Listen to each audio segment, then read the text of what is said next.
Bonjour et bienvenue sur ce nouveau tutoriel. Aujourd'hui, nous allons nous focaliser beaucoup plus sur comment coder une page Word. La dernière fois, nous avons déjà fait comment coder une page Word.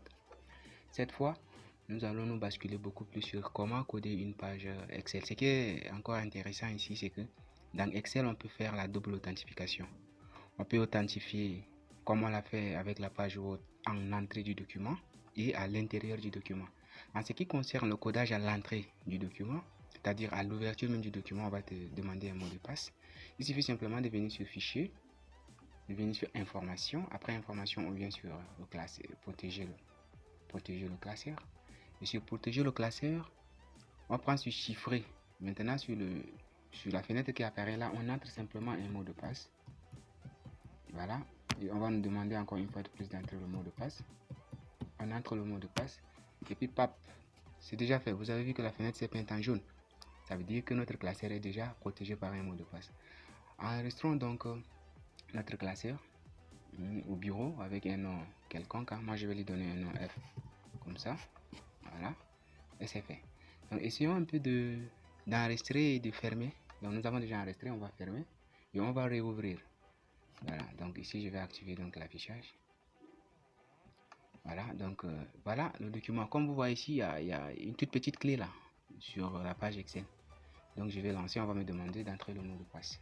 Voilà, là j'entre mon mot de passe tapé précédemment. Et puis j'ai accès à mon document. Maintenant, le facteur double authentification consiste donc à protéger l'intérieur même de la page Word. Comment, de la page Excel, je m'excuse. Comment coder donc l'intérieur de notre page Excel. Pour ce, la page Excel par défaut, elle vient avec des cellules déjà verrouillées. J'appelle celui-là l'intersection entre une ligne et une colonne. Donc déjà toutes les cellules viennent verrouillées. D'accord. La première des choses, on va déverrouiller en cliquant donc ici sur la barre à l'angle là et on fait clic droit format. Donc en faisant ceci, on vient sur protection. Donc on déverrouille toutes les cellules. Voilà. Une fois que toutes les cellules sont déverrouillées, on sélectionne juste là où on veut, parce que notre politique de sécurité puisse s'appliquer dessus. Donc nous on veut que ça s'applique sur les parties dont on a écrit de telle sorte que personne ne peut modifier quoi.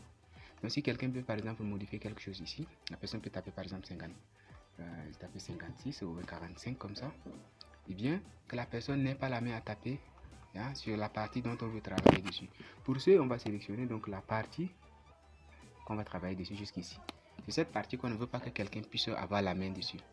Donc on va sélectionner la partie là, on va faire clic droit, on va venir sur format et on va venir sur verrouiller, donc protection verrouiller. Donc on va verrouiller toutes les cellules qui sont qu'on vient de sélectionner de suite là. Donc on tape sur OK.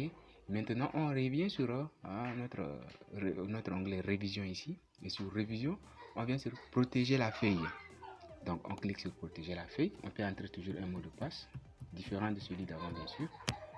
Et on demande encore la double authentification. Donc on tape ici. Et le tour est joué. Là maintenant, personne ne peut ajouter. Vous avez vu qu'avant on avait pu ajouter 45, n'est-ce pas? Donc maintenant si quelqu'un veut ajouter quelque chose, voilà.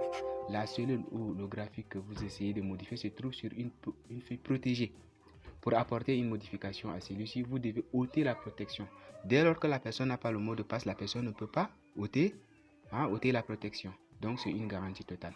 Tandis que sur les autres parties, la personne peut facilement faire ses actions. La personne peut écrire tout ce que bon lui semble, mais seulement à partir d'ici, la personne ne peut rien faire.